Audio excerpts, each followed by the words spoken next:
이 사진을 보라. 갑자기 부대에서 3개월 동기제를 실시하게 되어서 혼란스럽다는 군인의 이야기인데 특정 기간에 입대한 병사들이 동기로 묶이는 것을 생활관 동기제라고 한다. 실제로 동기제는 1개월, 3개월, 6개월, 1년, 전군 동기자 등 굉장히 다양하다. 군생활 소통 커뮤니티의 마편에 올라온 게시물을 보면 최근 전역한 병장들이 부대별로 제각각인 동기제에 끊임없는 불만을 표출하고 그냥 동기제를 전군 통일하면 안 되냐고 말하고 있는데 유튜브 댓글로 육군 동기제는 왜 부대마다 다른지 알아봐 달라는 의뢰가 들어와 취재했다.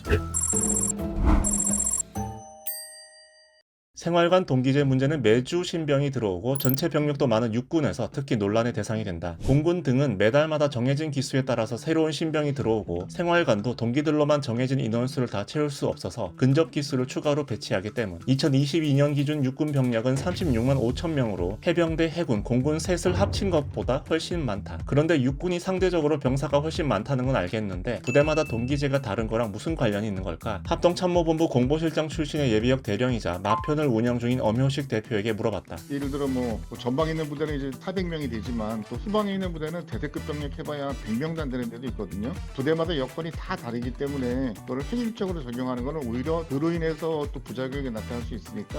그러니까 같은 3개월 동기제를 적용한다고 해도 병력이 많은 부대에서는 그 기준에 알맞게 적용될 수 있지만 병력이 적은 부대에서는 3개월 동기제가 6개월 동기제처럼 심하게는 전군 동기제 같은 느낌으로 적용될 수 있다는 거다. 또 각각의 부대마다 가지고 있는 성격이 다르다는 것을 이유로 들 수 있는데 보통 사단 같은 경우에는 대대가 수십 개가 있는데 부대의 임무와 성격도 되게 많이 다르거든요. 순수하게 고병들만 있는 부대가 있고 전차가 있는 부대가 있고 포병 부대가 있고. 그런데 동기제 자체에는 문제가 생길 수밖에 없는 구조다. 극단적인 예로 단지 하루 차이로 난 선임이고 넌 후임이야가 결정될 수 있다는 거다. 최근 전역한 예비역 병장에게도 물어봤는데 실제로 초본과 말본에 해당되는 병사들 사이에는 보이지 않는 신경전이 있었다고 설명했다. 보이지 않는 벽이나 거리감이 좀 있어.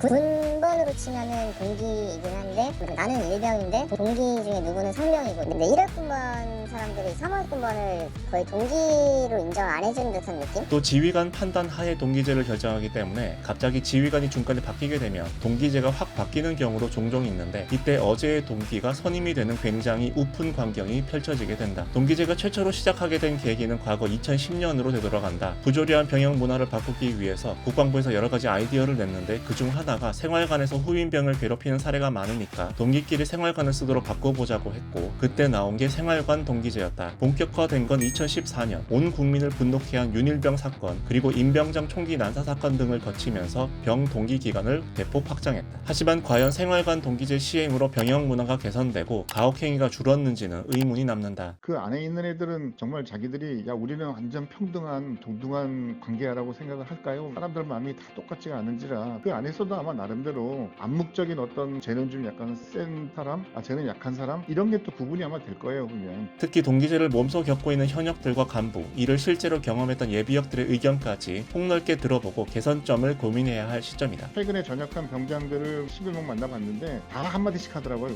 동기제 생각에 대해서. 이거는 좀 문제가 있다. 인위적으로 동기라고 만들어준 이것 때문에 또 다른 어떤 문제가 발생하는 건 아니지. 계속 들여다보고 지휘관이 일방적인 지시가 아니라 계속적으로 간부들이 그 안에 있는 병사들과 소통하면서 이 제도에 문제점은 없는지 보완해 주려면 어떻게 해야 되는지 이런 거를 계속 노력을 해야죠. 당신도 취재를 의뢰하고 싶다면 댓글로 의뢰하시라. 지금은 트위치까지 철수시킨 망 사용료가 한국에서 유독 비싼 이유를 취재해달라는 의뢰가 들어와 취재 중이다. 구독하고 알림 설정하면 조만간 취재 결과가 올라올 거다.